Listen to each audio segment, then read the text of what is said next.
ಇಂದೇ ಡೌನ್ಲೋಡ್ ಮಾಡಿ ಮತ್ತು ನಿಮ್ಮ ನೆಚ್ಚಿನ ಶೋಗಳನ್ನು ಆನಂದಿಸಿ.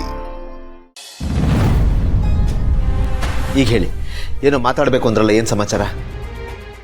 ನಾವೆಲ್ಲ ಹೇಗೆ ಹೇಳಬೇಕು ಅಂತಾನೆ ಗೊತ್ತಾಗ್ತಿಲ್ಲ ಸರ್. ಏನು ಹೇಳಬೇಕು? ಅಲ್ಲ ಪರವಾಗಿಲ್ಲ ಹೇಳಿ. ನೀವೆಲ್ಲ ಬಿಟ್ಟು ಹೋದ್ಮೇಲೆ ದಿವಾನ್ ಗ್ರೂಪ್ ಆಫ್ ಕಂಪ್ನಿ ಮೊದಲಿನ ಥರ ನಡೀತಾ ಇಲ್ಲ ಸರ್. ತುಂಬಾ ಪ್ರಾಬ್ಲಮ್ ಫೇಸ್ ಮಾಡ್ತಿದೆ. ಪ್ಲೀಸ್ ಅದೇನು ಅಂತ ಡೀಟೇಲಾಗಿ ಹೇಳಿ.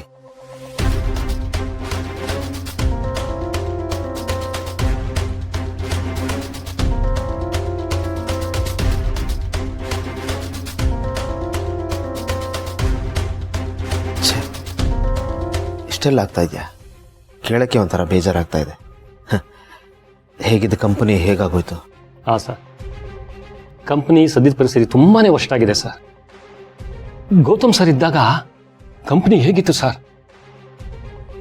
ಅದು ಯಾರು ದೃಷ್ಟಿ ಬೀಳ್ತು ಏನೋ ಸರ್, ಎಲ್ಲ ಹಾಳಾಗೋಯ್ತು. ಒಂದು ವೇಳೆ ಅವರು ಪ್ರಾಫಿಟ್ ಮಾರ್ಜಿನ ಬಿಟ್ಕೊಟ್ರು ಯಾವತ್ತೂ ನಮ್ಮ ಎಂಪ್ಲಾಯೀಸ್ನ ಬಿಟ್ಕೊಡ್ತಿರ್ಲಿಲ್ಲ ಸರ್. ಟೀಮ್ನ ಉಳಿಸ್ಕೊಳ್ಳೋದಕ್ಕೆ ನೋಡ್ತಾ ಇದ್ರು. ಬಟ್ ಈಗ ಅದು ಯಾವುದೂ ಇಲ್ಲ ಸರ್. ಗೌತಮ್ ಸರ್ ಇದ್ದಾಗ ಎಲ್ಲರನ್ನು ಫ್ಯಾಮಿಲಿ ಥರ ನೋಡ್ತಿದ್ರು, ಆದರೆ ಈಗ ವರ್ಕರ್ಸ್ ಥರ ನೋಡ್ತಾರೆ ಸರ್. ಆ ಥರ ಟ್ರೀಟ್ ಮಾಡಿದ್ರೆ ಪರವಾಗಿಲ್ಲ ಸರ್, ಅದಕ್ಕಿಂತ ವರ್ಸ್ಟಾಗಿ ಟ್ರೀಟ್ ಮಾಡ್ತಾ ಇದ್ದಾರೆ. ನಮ್ಮ ಯಾವ ಬೇಸಿಕ್ ಡಿಮ್ಯಾಂಡ್ಸು ಕೂಡ ಫುಲ್ಫಿಲ್ ಮಾಡ್ತಿಲ್ಲ ಸರ್. ನಮ್ಗೆ ನ್ಯಾಯವಾಗಿ ಸಿಗಬೇಕಾಗಿದ್ರು ಸಿಗ್ತಾ ಇಲ್ಲ ಸರ್. ಆ ರೀತಿ ಆಗಿದೆ ನಮ್ಮ ಪರಿಸ್ಥಿತಿ. ನೀವು ಗೌತಮ್ ಸರ್ ಇರ್ಬೇಕಂದ್ರೆ ಕಂಪ್ನಿ ನಮ್ದು ಅನ್ನೋ ಫೀಲ್ ಆಗ್ತಾ ಇತ್ತು ಸರ್. ಈಗ ಅದ್ಯಾವುದೂ ಇಲ್ಲ ಸರ್. ಸರ್, ನಮ್ಮನ್ನೆಲ್ಲ ಇಂಟರ್ವ್ಯೂ ಮಾಡಿ ಕಂಪ್ನಿ ತೊಗೊಂಡಿದ್ದು ನೀವಲ್ಲ, ಅದಕ್ಕೆ ನಿಮ್ಗೊಂದು ಮಾತು ಹೇಳ್ಬಿಟ್ಟು ಹೋಗೋಣ ಅಂತ ಬಂದ್ವಿ ಸರ್. ನೀವು ಗೌತಮ್ ಸರ್ ಇಲ್ಲದೆ ಕಂಪ್ನಿ ಬಿಕೋ ಅನಿಸ್ತಿದೆ. ನಮ್ಗೆ ಯಾರಿಗೂ ಕೆಲಸ ಮಾಡಬೇಕು ಅಂತ ಅನಿಸ್ತಿಲ್ಲ ಸರ್. ಯಾವತ್ತೋ ಒಂದಿನ ಸರಿ ಹೋಗುತ್ತೆ ಅಂದ್ಕೊಂಡಿದ್ವಿ, ಆದರೆ ಯಾವುದೂ ಸರಿ ಹೋಗ್ತಿಲ್ಲ ಸರ್.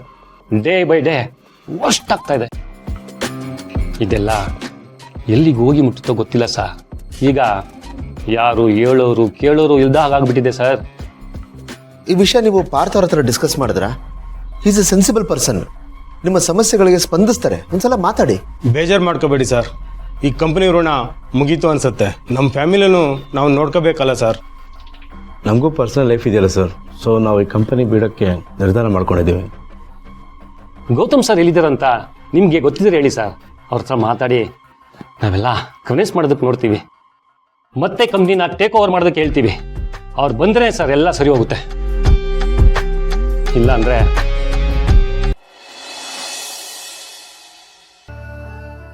ಐ ಮೀನ್ ನಮ್ಮಿಬ್ರು ಬಗ್ಗೆ ಬರೀ ಅರ್ಧ ಬರ್ಧ ಮಾತ್ರ ಗೊತ್ತು. ಯಾವಾಗ್ಲೂ ಆಚೆ ಸಿಗ್ತಿರ್ತೀವಿ, ಆಚೆ ಮಾತಾಡ್ತಿರ್ತೀವಿ ಅಷ್ಟೇ.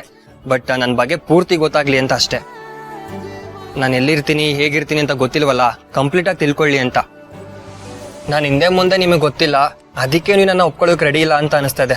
ಅದಕ್ಕೆ ಡಿಸೈಡ್ ಮಾಡಿದೆ, ನಿಮ್ಮನ್ನ ಮನೆ ಕರ್ಕೊಂಡೋಗಿ ನಾನು ಎಲ್ಲಿರ್ತೀನಿ ಹೇಗಿರ್ತೀನಿ ಅಂತ ತೋರಿಸಿ ನಿಮ್ಮ ಮೈಂಡಲ್ಲಿರೋ ಡೌಟ್ನ ಕ್ಲಿಯರ್ ಮಾಡೋಣ ಅಂತ.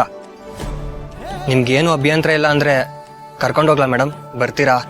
ಅದೆಲ್ಲ ಏನೂ ಬೇಕಾಗಿಲ್ಲ, ನನಗೆ ಬರೋದಕ್ಕೂ ಆಗೋದಿಲ್ಲ, ಕ್ಲಾಸ್ ಇದೆ. ಅಲ್ಲ ಮೇಡಮ್, ನೀನ್ ಏನು ಹೇಳ್ಬೇಡ, ನಾನು ಬರಲ್ಲ. Please madam. ಬರಲ್ಲ ಅಂತ ಹೇಳಿದ್ಮೇಲೆ ಯಾಕೋ ಹಿಂಸೆ ಕೊಡ್ತಾ ಇದೀಯಾ? ಏನಪ್ಪ ಮಾಡೋದೀಗ? ಬರಲ್ಲ ಅಂತಿದ್ದಾರೆ. ಪ್ಲೀಸ್ ಮೇಡಮ್, ನಾನು ಹೇಳೋದನ್ನ ಒಂದ್ಸಲ ಕೇಳಿ. ಒಂದ್ಸಲ ನಮ್ಮ ಮನೆಗೆ ಬನ್ನಿ, ನಾನು ಹೇಗಿದ್ದೀನಿ, ನನ್ನ ಸ್ಥಿತಿ ಹೇಗಿದೆ ಅಂತ ನೋಡಿ ಆಮೇಲೆ ಡಿಸೈಡ್ ಮಾಡಿ. Please madam.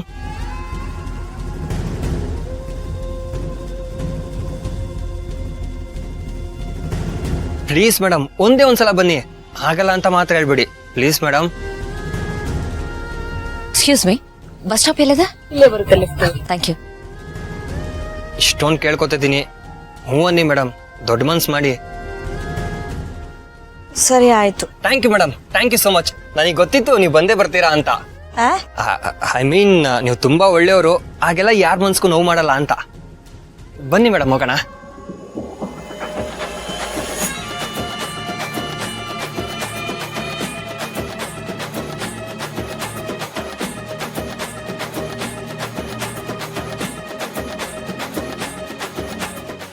ಅವನು ನಮ್ಮ ಇನ್ಸ್ಟಿಟ್ಯೂಷನ್ ಅವನೇ ಅಂತೆ. ಹೊಸ ಬ್ಯಾಚ್ ಹುಡುಗ, ಮಲ್ಲಿಗಿಂತ ಜೂನಿಯರ್ ಅಂತೆ.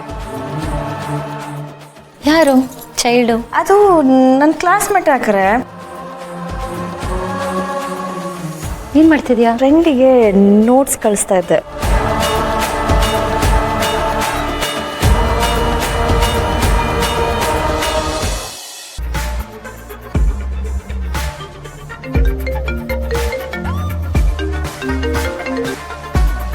ಹಲೋ, ಹೇಳಿ ಬಾಸ್, ಏನು ವಿಷಯ? ಏನೋ ಪೈಲ್ವಾ ನಿನ್ನ ಲೀಲೆ. ಮನೆವರೆಗೂ ಕರ್ಕೊಂಡು ಹೋಗ್ಬಿಟ್ಟಿದ್ಯಲ್ಲ ಅವಳನ್ನ. ನನ್ನ ಶಿಷ್ಯ ಆಗಿದ್ದಕ್ಕೂ ಇವತ್ತಿಗೆ ಸಾರ್ಥಕ ಆಯ್ತು ಕಣ. ಮೆಚ್ಚಿದೆ ನಿನ್ನನ್ನು. ಸೂಪರ್ ಕಣ ನೀನು. ಅಂತೂ ಇಂತೂ ನಮ್ಮ ಹುಡುಗ ಫಸ್ಟ್ ಗೇರ್ ಹಾಕೇ ಬಿಟ್ಟ. ಅಯ್ಯೋ ಸುಮ್ಮನಿರಿ ಬಾಸ್, ಫಸ್ಟ್ ಗೇರು ಇಲ್ಲ, ಯಾವ ಗೇರು ಇಲ್ಲ, ಏನೋ ಪೂಸಿ ಹೊಡೆದು ಕರ್ಕೊಂಡು ಬಂದಿದ್ದೀನಿ. ನನಗೆ ಇದೇನೆ ಎವರೆಸ್ಟ್ ಹತ್ಬಿಟ್ಟಿದ್ದೀನಿ ಏನೋ ಫೀಲ್ ಕೊಡ್ತದೆ ಗೊತ್ತಾ. ಅಷ್ಟು ಕಷ್ಟಪಟ್ಟೆ ಬಾಸ್, ನನ್ನ ಕಷ್ಟ ನನಗೆ ಮಾತ್ರ ಗೊತ್ತು. ಲ ಕಷ್ಟಪಟ್ರೇನೆ ಕಣ ಸುಖ ಸಿಗೋದು. ಐ ಮೀನ್ ಕಷ್ಟಪಟ್ರೇನೆ ಲೈಫಲ್ಲಿ ರಿಸ್ಕ್ ತಗೋಬೇಕು ಕಣೋ. ರಿಸ್ಕ್ ತಗೊಂಡ್ರೇನೆ ರಸ್ಕ್ ತಿನ್ನಕ್ಕಾಗೋದು. ಅದಂಗೆ ಅಲ್ಲಿ ವಾತಾವರಣ ಹೆಂಗಿದೆ? ಎಲ್ಲ ಓಕೆನಾ? ಇಲ್ಲ ಬಾಸ್, ಸಿಚುವೇಶನ್ ಸ್ವಲ್ಪ ಟಫ್ ಆಗಿದೆ. ಅನ್ಕೊಂಡಷ್ಟು ಈಸಿ ಅಲ್ಲ ಬಾಸ್, ಹುಡುಗಿರನ್ನ ಹೊಲ್ಸ್ಕೊಂಡ್ಮೇಲೆ ಉಳಿಸ್ಕೊಳ್ಳೋದು.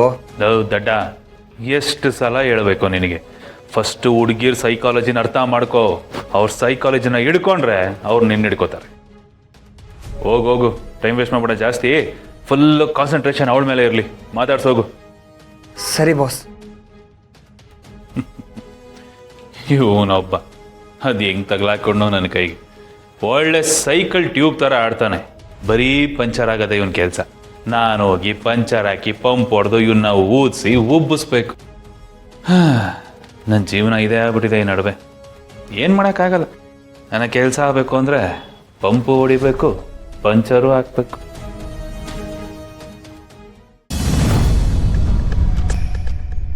ಮಾಮ್, ಏನೋ ಬರೋಕ್ಕೆ ಹೇಳಿದೆ. ಜೈ, ಏನು ಮಾಡ್ತಿದ್ಯಾ ನೀನು? ನಮ್ಮ ಸುತ್ತ ಏನು ನಡೀತಾ ಇದೆ ಅಂತ ನಿನಗೆ ಗೊತ್ತಾಗ್ತಿದ್ಯಾ? ನೀನಂತೂ ಏನು ಅಬ್ಸರ್ವ್ ಮಾಡಲ್ಲ, ಯಾಕೆಂದರೆ ನಿನ್ನ ಪ್ರಪಂಚದಲ್ಲೇ ನೀನು ಮುಳುಗೋಗಿದ್ಯಾ. ಆದರೆ ನಾನೆಲ್ಲ ಅಬ್ಸರ್ವ್ ಮಾಡ್ತಾ ಇದ್ದೀನಿ. ನೀನು ದಾರಿ ತಪ್ತಾ ಇದೆಯಾ. ನೀನು ಮಿಸ್ಟೇಕ್ ಮೇಲೆ ಮಿಸ್ಟೇಕ್ ಮಾಡ್ತಾನೆ ಇದೆಯಾ.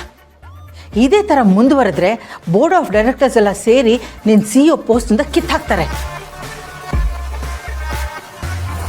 ಆ ರೈಟ್ಸ್ ಅವ್ರಿಗಿದೆ ಅನ್ನೋದನ್ನು ನೀನು ಮರಿಬೇಡ.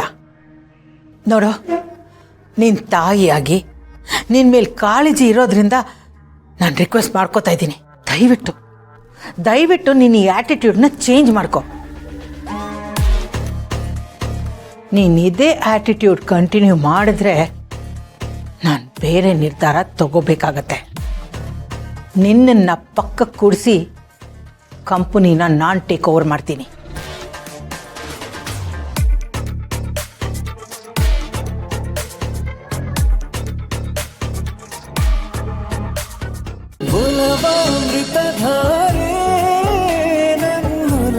ಅಮೃತಧಾರೆ